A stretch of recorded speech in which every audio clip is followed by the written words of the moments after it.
لو في شخص بيهينك او بيقلب عليك الترابيزة او بيحرجك او بيذلك، هقولك على قاعدة واحدة بس تقدر تستخدمها مع الشخص ده طول حياتك، والقاعدة دي هتنفع مع كل المواقف في حياتك. هتستفزه جدا وهتخليه يلف حوالين نفسه، وفي نفس الوقت مش هيعرف يمسك عليك غلطة. القاعدة دي هي انك تتعامل بمبدأ اسمه انا مش فاهم.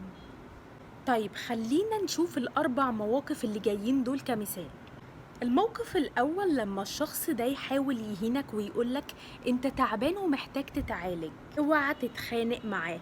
اعمل نفسك مش فاهم وقوله بجد رقبتي وجعاني قوي، انت حاسس بيا بجد، ربنا يخليك ليا دايما.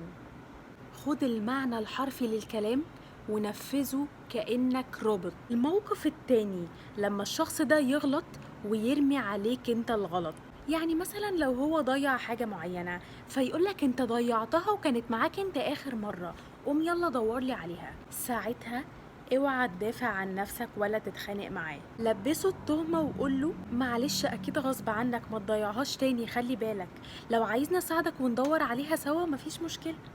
كأنك من بنها بالظبط، كأنك مش فاهم. موقف رقم 3 لما يقول فيك عيب معين، زي انه يقولك انت تخنت قوي، اعمل نفسك مش فاهم انه قصده يحرجك وقوله حبيبي شكرا، انا كنت نفسي اتخن من زمان، انت فرحتني قوي ان كده احسن، لو انت كمان عايز تتخن انا ممكن اقولك انا عملت ايه. اتعامل وكأنه بيقولك ميزة مش عيب. الموقف رقم 4 لما شخص يحاول يذلك أو يحب يخوفك إنه اكتشف حاجة معينة أنت عملتها فيقعد يحوم حواليها.